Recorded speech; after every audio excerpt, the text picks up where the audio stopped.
My husband of 45 years told me I was obsolete. He was wrong. My revenge wasn't about damage. It was about distance. I didn't destroy his world. I just built one he couldn't ignore. The San Diego light is persistent. It pushes in through the floor-to-ceiling windows of the La Jolla house and lands on the black granite floors. It shows every fingerprint, every speck of dust. For 45 years I had watched that light move across the room. On the day Arthur left, it felt different. It felt like it was pointing at me. He stood by the front door. The door was glass and steel. He was holding a new thin briefcase. He was not shouting. "So, that's it," he said. His voice was calm. "Everything is arranged. The accounts are being separated. My lawyer will send your lawyer the papers." "Arthur," I said. My voice was quiet. I was sitting on the white leather sofa, the one he had picked out. It was always cold, no matter the weather. "We are 76 years old." "I'm 76, Eleanor," he said. He looked past me, out the window to the ocean. "I don't plan on feeling like it." He looked at my side table. My things were there. A well-worn book of poems. My spiral-bound notebook where I wrote down the bird sightings from the Torrey Pines Reserve. A simple pen. "That's the problem," he said, and he pointed at the notebook. "You're still living in that world. The world is here." He tapped the smart watch on his wrist. It lit up with numbers and charts. He had told me about the new woman. She was 30 years younger. She ran a digital wellness startup. I did not know what that meant. I just knew she wasn't me. She didn't use notebooks. She probably didn't even use pens. "He left me because I was obsolete," I told my son Michael on the phone later. "Mom, you're not obsolete," Michael said. His voice was distant, coming from New York. "You're just analog." "What's the difference?" I asked. "He'll be back, Mom. He's just having a crisis."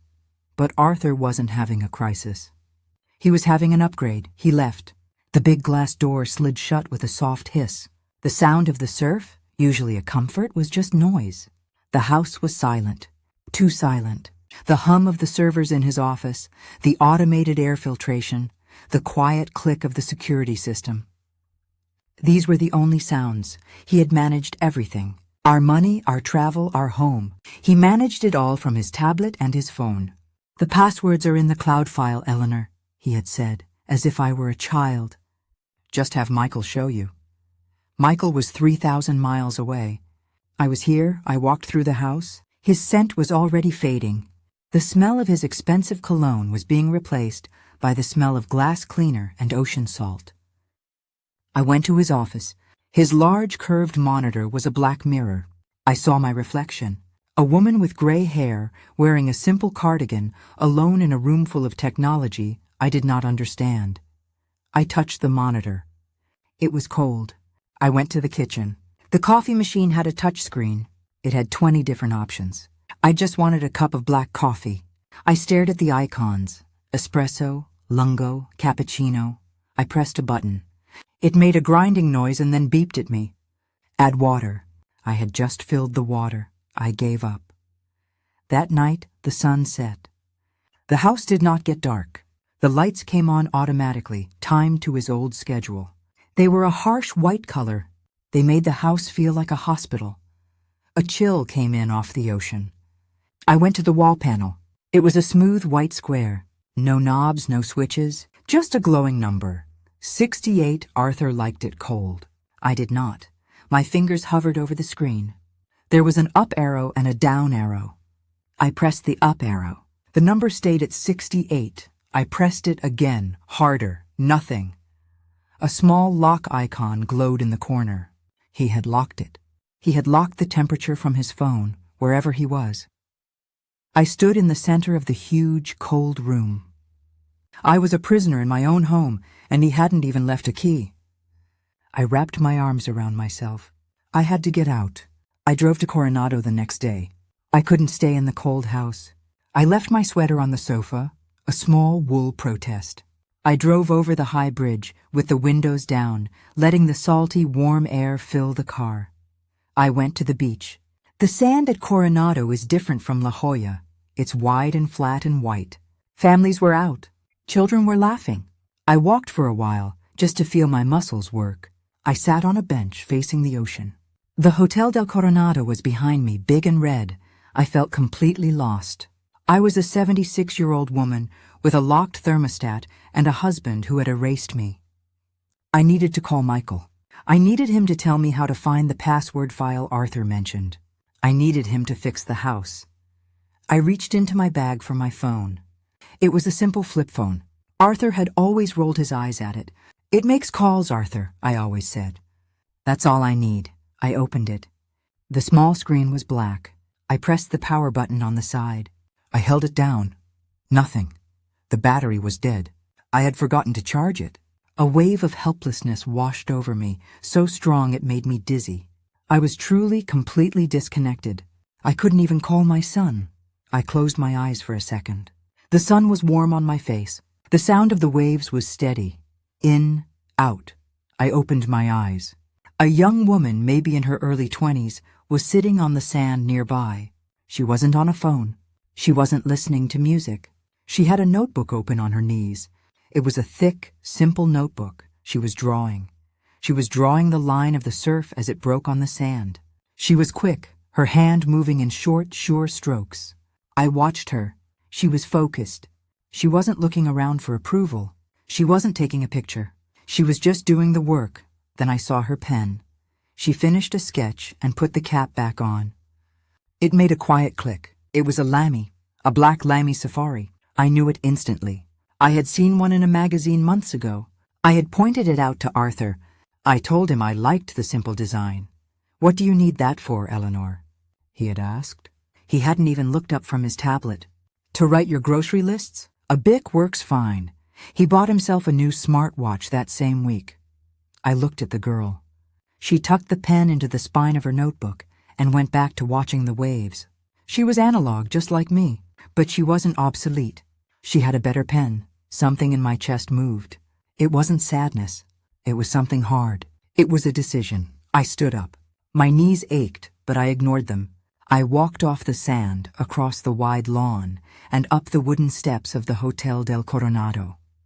The old red-shingled building felt like a different world from my glass house in La Jolla. I found the row of small, expensive shops inside. There was a jewelry store, a clothing boutique, and a stationery shop. The shop smelled of leather and paper and ink. They had the pen. It was in a glass case, resting on blue velvet. "May I help you?" the saleswoman asked. "Yes," I said.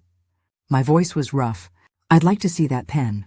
"The black lammy." She took it out. She handed it to me. It was light, but the plastic was solid. It felt good in my hand. "It was made for work." "I'll take it," I said. Then I saw the notebooks. They weren't spiral-bound like mine.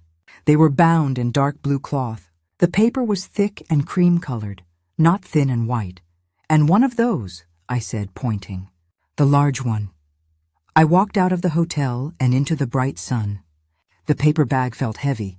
It was the first thing I had bought for myself, by myself, in years. I got to my car and sat in the driver's seat. I didn't turn on the engine. I took the pen out of its small box. I opened the new notebook.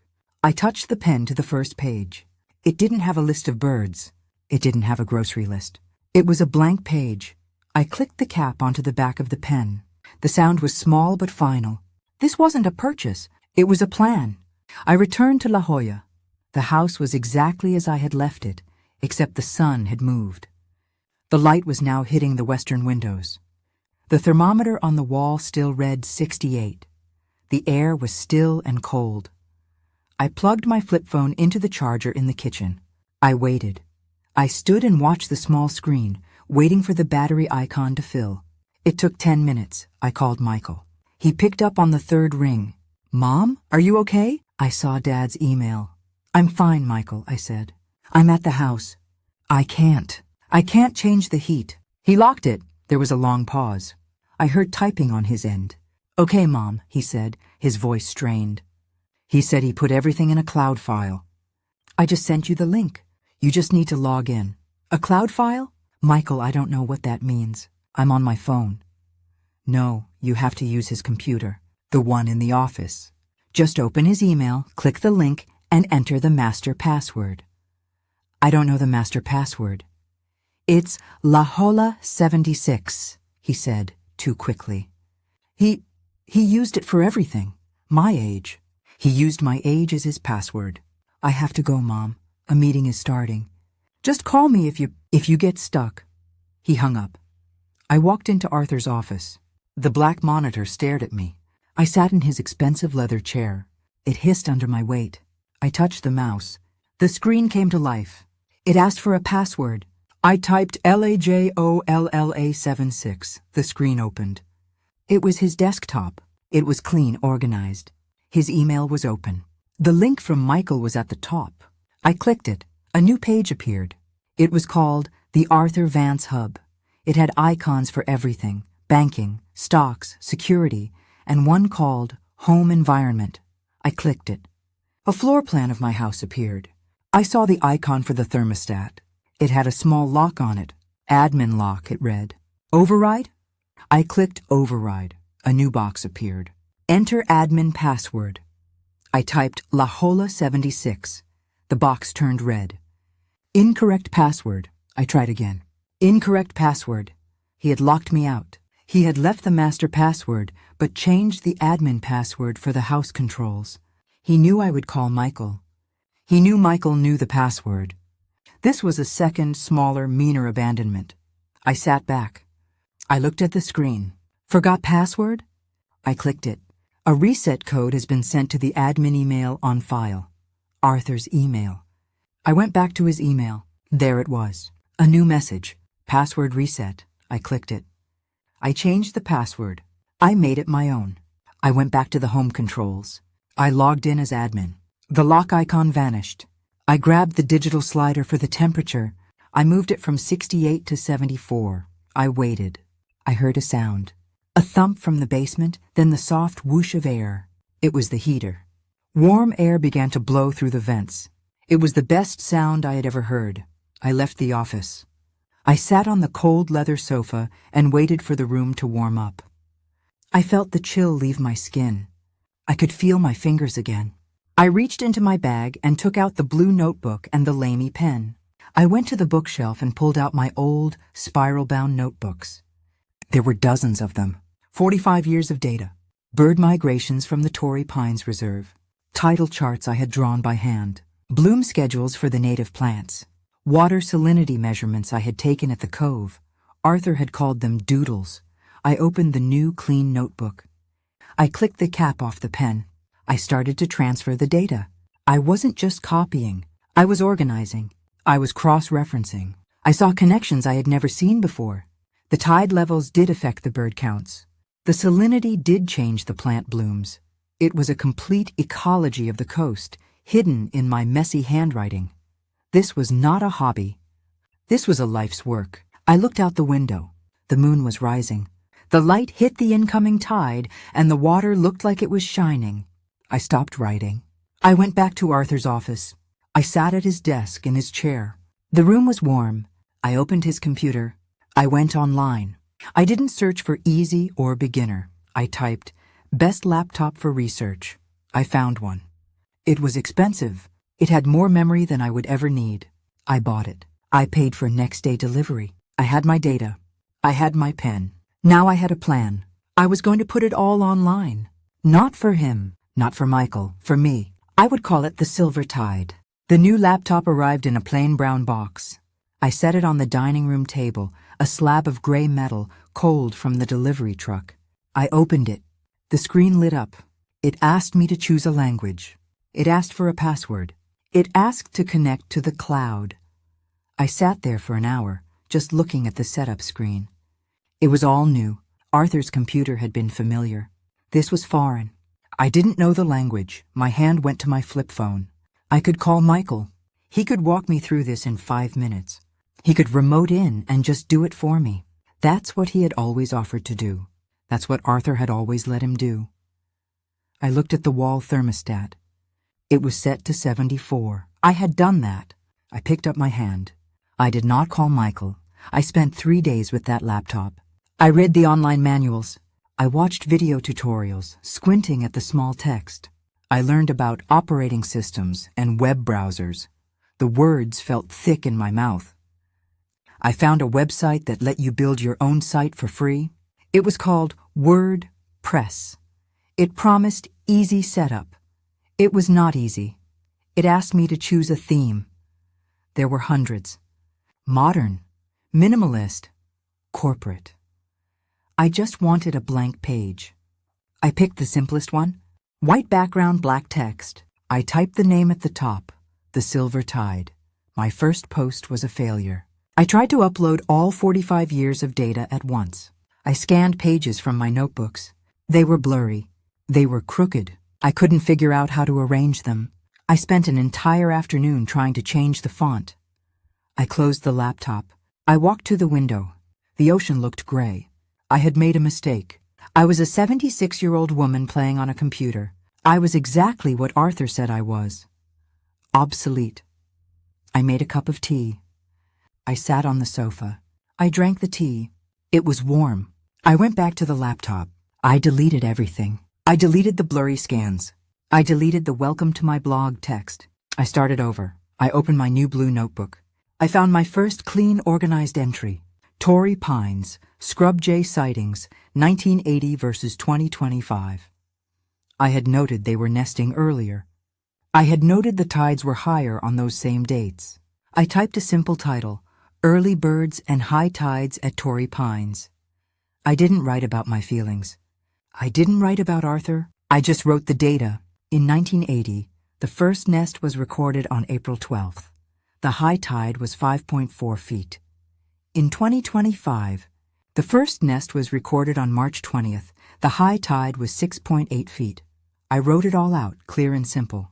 It was just a few paragraphs. It needed a picture. My flip phone wouldn't do. I went to the store. I bought a small automatic digital camera. The man at the store showed me how to use it. You just point, click, and then use this cable, he said. I drove to the Torrey Pines Reserve. I walked the path I had walked 1,000 times. I found the spot I had written about. I pointed the camera at the trees. I clicked. The picture was clear. It showed the pines, the red soil, and a slice of blue ocean. I went home. I used the cable. I uploaded the picture. It sat at the top of my post. My website was live. My post was written. Nothing was left but to share it. I stared at the publish button. It was bright blue. This was different from my notebook. Once I hit this, it was real. It was out there. Anyone could see it. He could see it.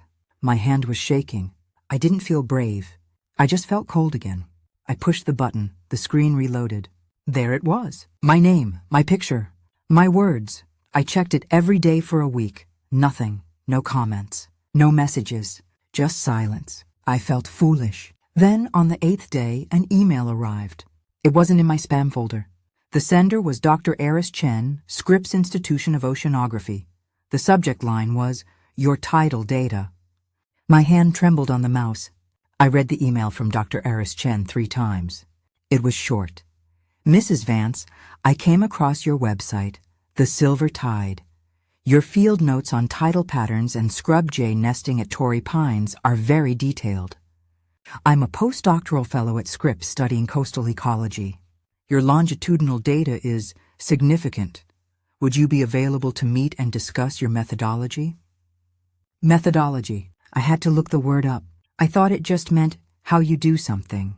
My methodology was a notebook and a good pen. My methodology was walking the same path for 45 years. I closed the laptop. Scripps. That was Arthur's world.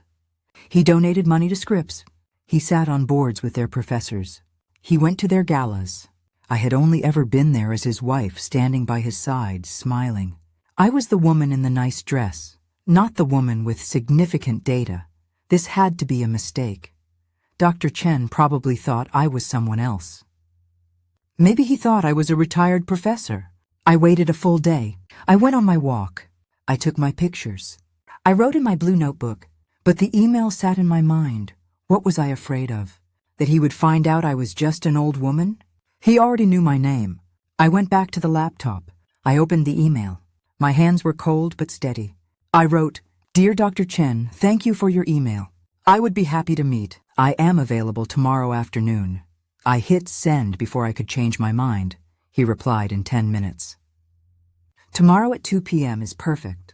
My office is in the main research building. I printed his email. I put it in my bag. I didn't sleep well. The next day, I dressed carefully. I put on a pair of gray trousers and a clean white shirt. I put on comfortable shoes. I did not wear the jewelry Arthur had bought me. I packed my bag. I brought my new blue notebook, my Lamy pen, and 3 of my oldest spiral-bound books from the 80s. I also brought my new digital camera. I drove to Scripps. The campus was right on the water. The buildings were modern, all concrete and glass, but in a different way than my house. They looked like they were used for work. I found the main building. Dr. Chen was in the lobby. He was younger than I expected, maybe 30. He had kind eyes and a hurried energy. He wore a simple plaid shirt and jeans. "Mrs. Vance? Iris Chen." He shook my hand. His grip was firm. "Thank you for coming. This way." He didn't make small talk. He led me down a hall that smelled like salt and old books. We went into a small, messy office. The walls were covered in charts and maps. Books were stacked on the floor. "Please sit," he said, clearing a stack of papers off a chair. I sat. I placed my notebooks on my lap. "So," he said, sitting at his desk. "Your data. You've been recording at Torrey Pines since 1980? 1979, actually," I said. "But my 1979 notebook was damaged by a water spill." He nodded, as if this was a normal thing to say. He turned to his computer monitor. "This is what we have," he said. He pointed to a graph. "This is our satellite data on sea level rise for this specific cove. It starts in 1992. I looked at the graph. It was a line moving up. "You have data going back 12 more years. By hand." He looked at me not with pity, but with respect. "May I?" he asked, pointing to my notebooks. I handed him the oldest one. He opened the spiral-bound book. The pages were yellowed. He looked at my handwriting. He looked at the small hand-drawn charts of the tides. He read my notes on the salinity. "You measured the salinity yourself?" he asked. "Yes, with a simple hydrometer. I was interested in the plants." "You've correlated it with the bloom cycle of the sea figs," he said. He was turning the pages faster. "This is, Mrs. Vance, no one has this. This kind of ground truth data kept by one person in one place for this long. It's a gold mine." I just stared at him. A gold mine. Arthur had called them doodles. "I put the new data on the website," I said, my voice quiet. "The post about the tides and the birds." "I saw," said Dr. Chen. "That's why I emailed you. You made a connection that my model didn't. I've been looking at the birds. You're looking at the whole system. The water, the plants, the birds." He closed my old notebook. He placed it on his desk gently. "We are hosting a small symposium at the end of the month," he said. "For the Coastal Ecology Department. It's just researchers and grad students." He leaned forward. "I'd like you to present this," he said.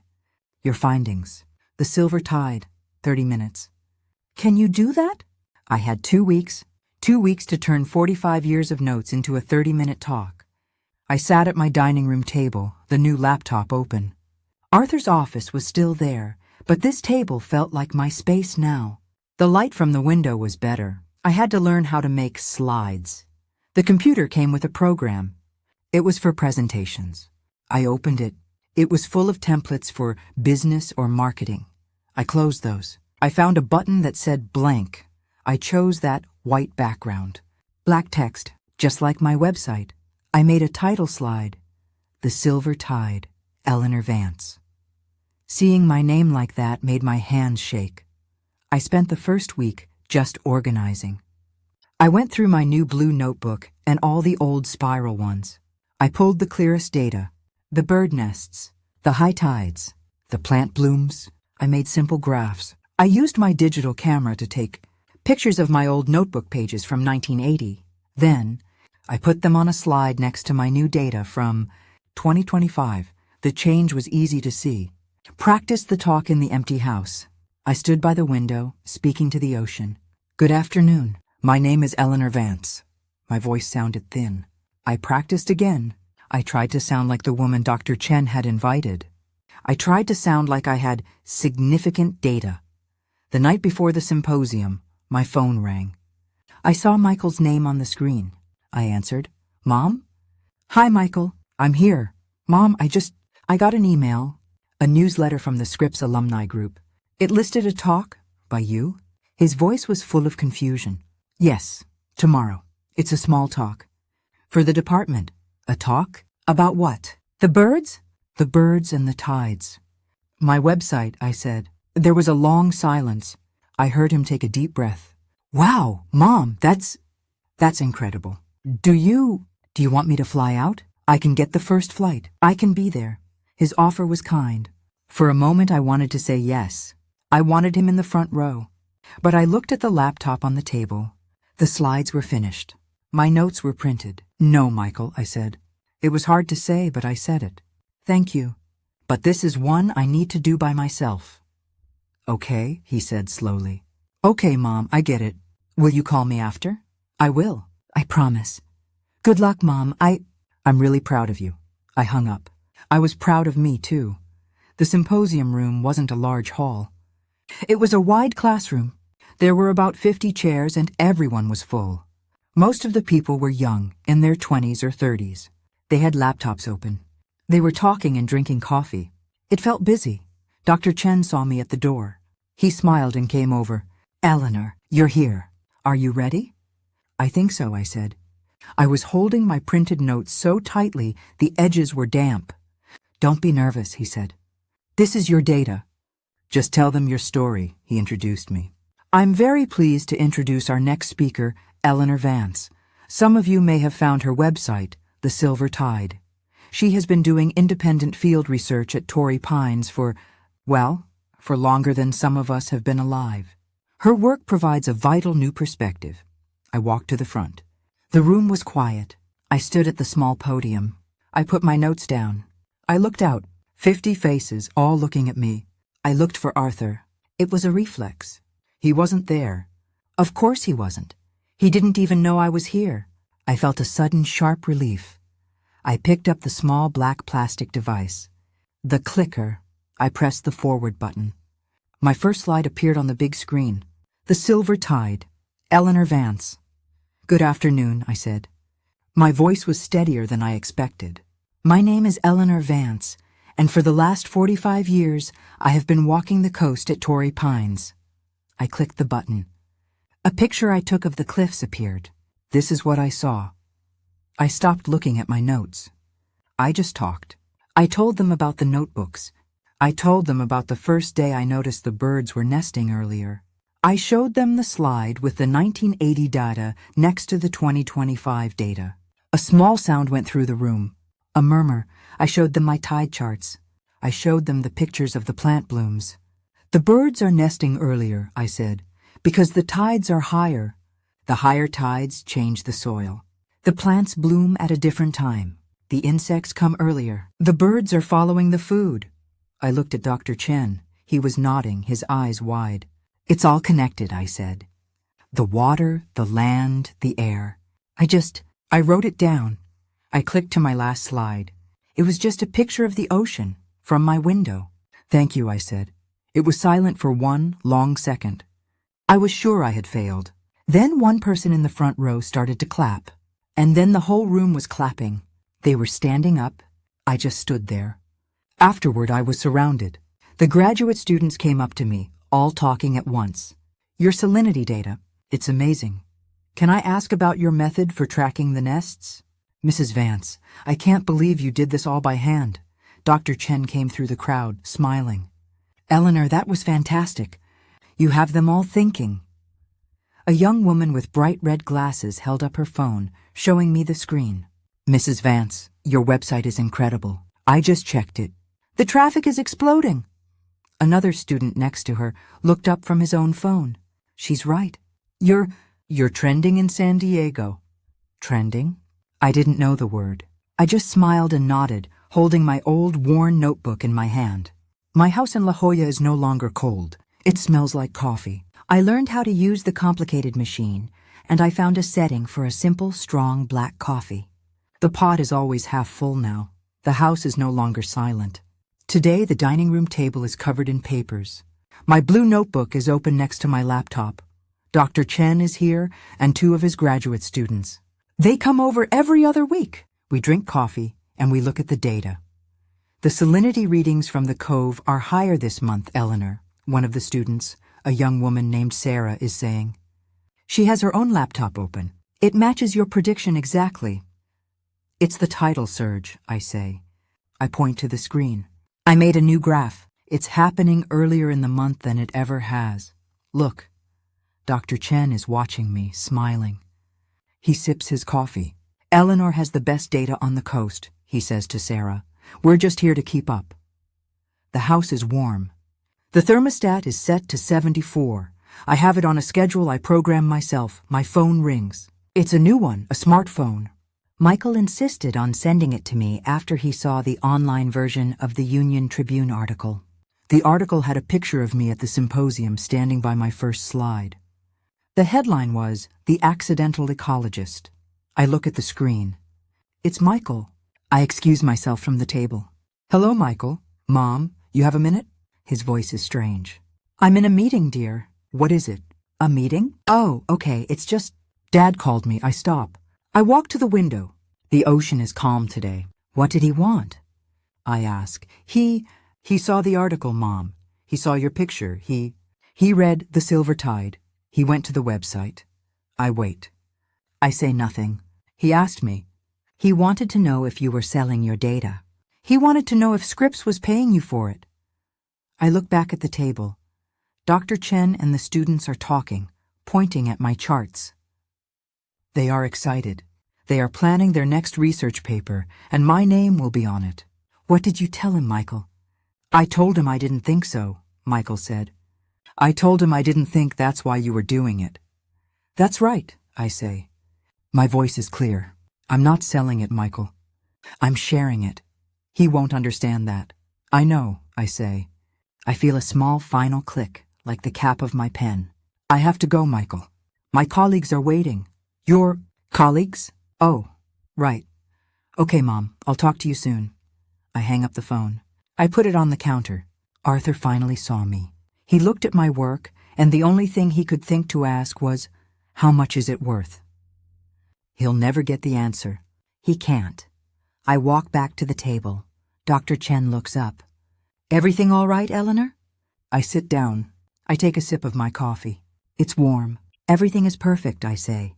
I pick up my Lamy pen. Now, I say, tapping the graph on my screen, let's talk about the data for next month. The sun is setting. The light is soft and orange. The students are gone. The house is quiet again.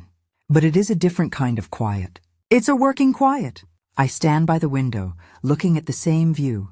It's just a view. It's no longer a prison. I sit at my table. I open my notebook. There is so much work to do.